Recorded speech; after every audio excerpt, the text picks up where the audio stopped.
Eu revi 3 guias diferentes esta semana, e todos os 3 erraram feio na implementação da camada de inteligência. Não me surpreende, porque este é exatamente o tipo de lacuna de precisão que vamos fechar hoje no Dev Raiz, mergulhando no coração pulsante da automação moderna, os Large Language Models dentro do N8NV1.x. Se você acha que conectar um nó da OpenAI e dar um play é o suficiente para criar um agente de nível produção, eu sinto dizer que você está apenas brincando de automação. Para construir sistemas resilientes, que não alucinam e que mantêm uma consistência lógica em fluxos complexos, você precisa dominar a infraestrutura por trás dos provedores e, principalmente, a matemática dos parâmetros que regem esses modelos. Hoje, não vamos apenas configurar apps. Vamos entender por que você escolheria o Claude da Anthropic em vez do GPT-4 para uma tarefa de análise documental extensa, e como o Ollama pode ser sua salvação quando a latência e a privacidade pesam mais que a força bruta do processamento em nuvem. Este módulo é a base técnica que separa os amadores que montam legos dos engenheiros que projetam arquiteturas de inteligência artificial aplicadas ao negócio. Vamos começar pelo elefante na sala, que é a OpenAI. No N8NV1.x, a integração com a OpenAI amadureceu drasticamente, saindo de simples requisições HTTP para nós especializados que suportam nativamente Function Calling e as novas capacidades de Agentic Workflow. Quando falamos de OpenAI, estamos lidando com um padrão de mercado, mas isso traz uma complexidade de escolha. Você tem o GPT-4u, o modelo Omni, que é extremamente rápido e multimodal, e o GPT-4 Turbo, que ainda é uma potência para raciocínio lógico puro.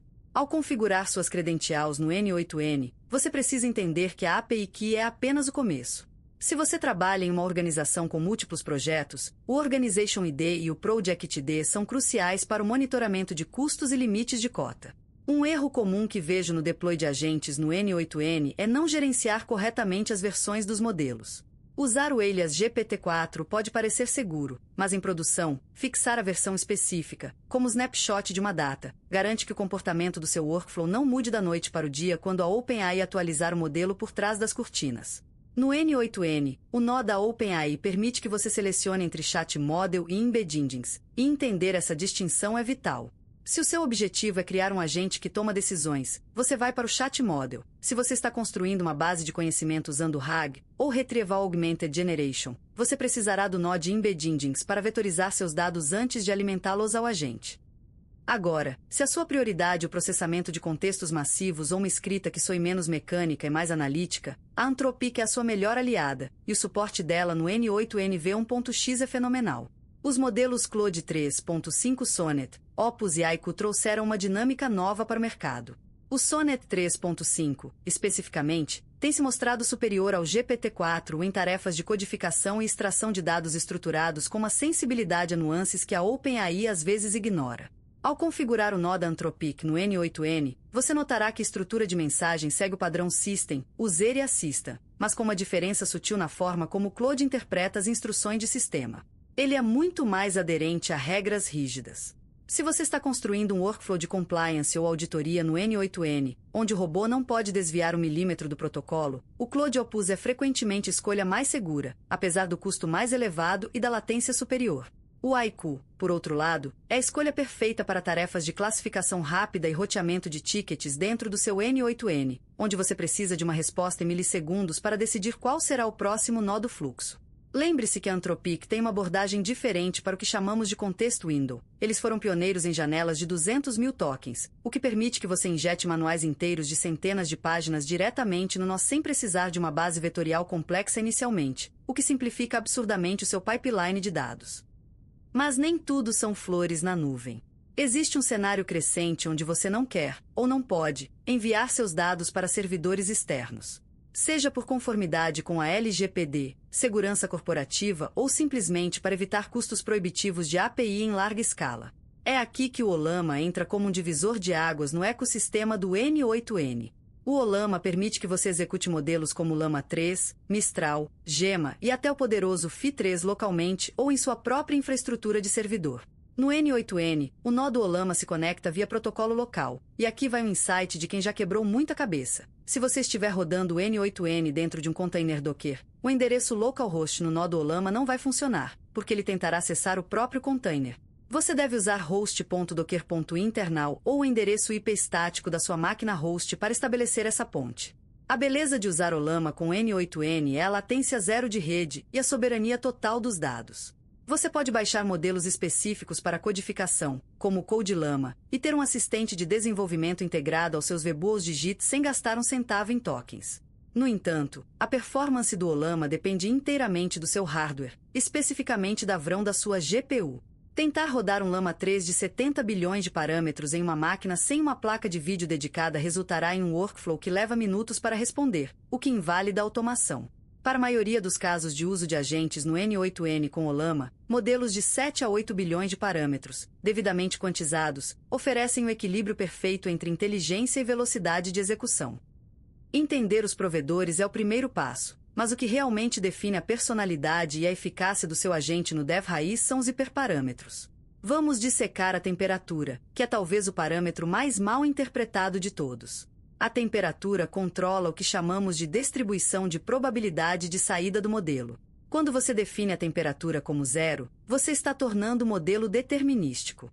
Ele sempre escolherá o próximo token mais provável. Isso é essencial para tarefas de extração de JSON, cálculos matemáticos ou qualquer fluxo onde a precisão fatual é inegociável. Se você está usando o N8N para transformar um e-mail em um objeto de banco de dados, sua temperatura deve ser zero.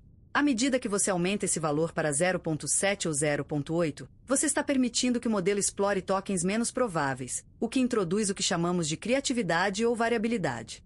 Isso é ótimo para geração de conteúdo, brainstorming ou escrita de copy, mas é um desastre para automações de lógica estruturada. Um erro clássico é deixar a temperatura padrão de 0.7 em um nó que deveria classificar se um lead é quente ou frio. O resultado será uma inconsistência que quebrará seus nós condicionais e F lá na frente. Além da temperatura, temos o top P, também conhecido como núcleo sampling. Enquanto a temperatura achata ou acentua toda a curva de probabilidade, o top P corta a curva. Se você define o top P como 0.9, o modelo só considera os tokens cujas probabilidades somadas atingem 90%.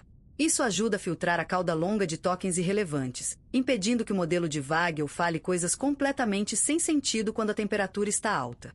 Na prática, se você quer um agente estável, você geralmente mexe em um ou no outro, raramente nos dois ao mesmo tempo de forma agressiva. No N8N, eu recomendo manter o top P em 1.0 para tarefas técnicas e reduzi-lo levemente se você perceber que o modelo está começando a inventar palavras ou termos que não existem no contexto. Outro parâmetro vital é o max tokens ou token limit. No N8N, se você deixar isso em branco ou muito baixo, sua resposta será cortada no meio de uma frase, o que é um erro fatal se você estiver esperando um formato de saída específico. Você deve calcular o max tokens baseando-se no tamanho esperado da resposta mais uma margem de segurança. Lembre-se que o limite total de tokens de um modelo inclui tanto seu prompt de entrada quanto a resposta gerada. Se você enviar um documento enorme e definir um max tokens alto para a saída, você pode estourar o limite de contexto do modelo, resultando em um erro de execução no seu nó do N8N. Eu me lembro de um projeto de automação de suporte ao cliente onde o desenvolvedor ignorou completamente esses limites. Ele criou um workflow no N8N que lia todo o histórico de conversas do banco de dados e injetava no nó da OpenAI sem nenhum filtro. Nas primeiras semanas, tudo funcionou maravilhosamente, mas conforme o histórico crescia, o agente começou a falhar sistematicamente porque o contexto excedia o limite de tokens do GPT-3.5 que ele estava usando na época.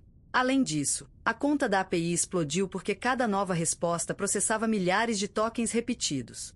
A solução foi implementar uma estratégia de Memory Management, usando o nó de Window Buffer Memory do N8N, que limita o contexto apenas às últimas 6 ou 10 interações, e ajustar o max tokens para garantir respostas concisas. Esse tipo de experiência prática é o que diferencia quem apenas segue tutoriais de quem entende a arquitetura. No N8N, você também tem acesso aos parâmetros de Frequency Penalty e Presence Penalty. O Frequency Penalty penaliza tokens que já apareceram muito na resposta, evitando aquela repetição irritante de palavras. Já o Presence Penalty incentiva o modelo a falar sobre novos tópicos. Se o seu bot de chat no N8N parece estar em círculos, aumentar o Presence Penalty para 0.5 pode forçá-lo a expandir o raciocínio. Ao trabalhar com múltiplos provedores dentro de um único ecossistema como o N8N, você ganha o poder da redundância e da especialização. Imagine um workflow onde o nó inicial de classificação é um modelo barato e rápido como o Claude Aiko ou um Llama 3 local via Ollama. Ele decide se a solicitação do usuário é simples ou complexa. Se for simples, ele mesmo responde.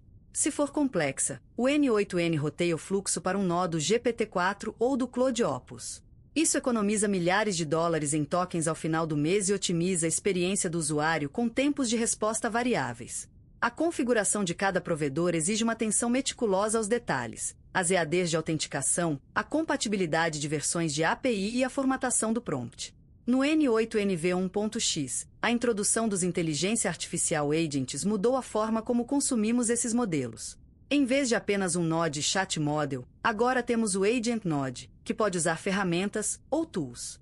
Para que essas ferramentas funcionem bem, a escolha do provedor de LLM é crítica, pois alguns modelos são muito melhores em entender quando e como chamar uma ferramenta externa, como fazer uma busca no Google ou consultar um SQL, do que outros. A OpenAI ainda lidera em estabilidade de function calling, mas a Anthropic e os modelos mais recentes do Ollama estão encostando rapidamente. Encerrando este mergulho técnico, espero que você tenha percebido que a configuração de LLMS no N8N é uma forma de arte técnica fundamentada em engenharia. Escolher entre OpenAI, Anthropic ou Ollama não é uma questão de preferência, mas de requisitos de projeto, custo, privacidade, latência e complexidade cognitiva. Dominar a temperatura, o top P e os limites de tokens é o que garante que seu agente não será apenas um brinquedo, mas uma ferramenta de produção confiável que escala com seu negócio. No próximo módulo, vamos avançar para a construção de memórias e como fazer esses agentes se lembrarem de quem é o usuário. Mas por agora, seu dever de casa é configurar um nó de cada provedor e observar como a mesma temperatura de 0.7 produz resultados drasticamente diferentes entre eles. A jornada para se tornar um arquiteto de automações sênior exige essa curiosidade empírica. Continue testando, continue construindo e nos vemos na próxima aula aqui no Dev Raiz.